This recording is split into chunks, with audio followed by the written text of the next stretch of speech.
के चवंदा आहिनि भक्तीअ लाइ वॾियूं रस्मूं घुरिजनि, वॾा यज्ञ घुरिजनि, वॾा दान घुरिजनि, पर भोलेनाथ दिलि ॾिसे थो, नियत ॾिसे थो, मुहबत ॾिसे थो।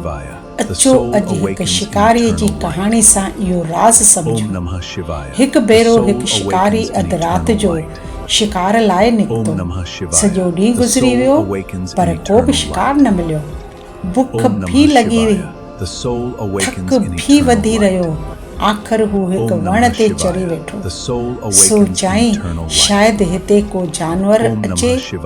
इंतज़ार कंदे राति गहरी थींदी वई, निंड बि अची रही हुई, पर शिकार जी आश में जाॻंदो रहियो। हिनखे ख़बर न हुई पर जागरण थी रहियो हो। हिनखे ख़बर न हुई पर बुखियो बि वेठो हो, उपवास बि थी रहियो। थधि वधी वई, जिस्म ॾकण लॻो। वात मां श श श श जो आवाज़ निकिरण लॻो। हिनखे ख़बर न हुई पर शिव शिव जो उचारण थी रहियो हो। वण जा पन हेठि किरी रहिया हुआ। हिनखे ख़बर न हुई पर हेठि हिकु शिवलिंग मौजूदु हो। बेल जा पन शिवलिंग ते किरी रहिया हुआ। अणॼाणाई में बेल पत्र बि चरी रहियो हो। कुझु देर खां पोइ हिकु हिरन आयो।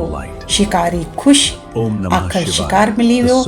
जीअं ई हिन तीर खणणु चाहियो, हिरण वराणियो, मूंखे थोरी मोहलत ॾे। मुंहिंजा नंढड़ा ॿार मुंहिंजो इंतज़ारु करे रहिया आहिनि। मां खेनि मिली वापसि ज़रूरु ईंदुसि। अॼु जे ज़माने में शायदि कंहिंखे एतबार न अचे, पर उन्हनि ॾींहंनि में वाइदे जी क़ीमत हूंदी हुई। शिकारी चयो, ठीकु आहे, वञ, पर वापसि ज़रूरु अचिजांइ। हिरन हलियो वियो। शिकारी वरी इंतज़ारु करणु लॻो। राति वधीक गुज़री, बुख वधी, जागरण जारी। पोइ ओचितो हिरण मोटी आयो, अकेलो न, पंहिंजे सॼे कुटुंब सां। शिकारी हैरान थी वियो।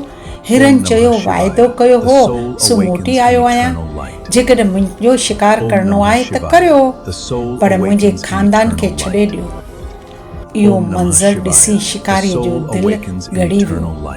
रहम जाॻी पियो, मुहबत जाॻी पई, इंसानियत जाॻी पई। हिन तीर हेठि रखी छॾियो, हिरन खे आज़ादु करे छॾियो। उन ई घड़ी रोशनी पखिड़िजी वई। शिव ज़ाहिरु थियो।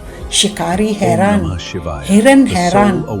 शिव फरमायो, तोखे ख़बर न हुई, पर सॼी राति जाॻंदो रहें त जागरण थी वियो, बुखियो रहें, उपवास थी वियो, बेल पत्र चरी वियो, शिव नालो निकिरी वियो। सभ खां वॾी ॻाल्हि, रहम पैदा थियो, मुहबत पैदा थी, दिलि पाक थी। ऐं मां दिलि जो बुखियो आहियां, रस्मनि जो न, मुहबत जो, अहसास जो, सचाई जो। इन करे मूंखे भोलेनाथ चयो वियो आहे।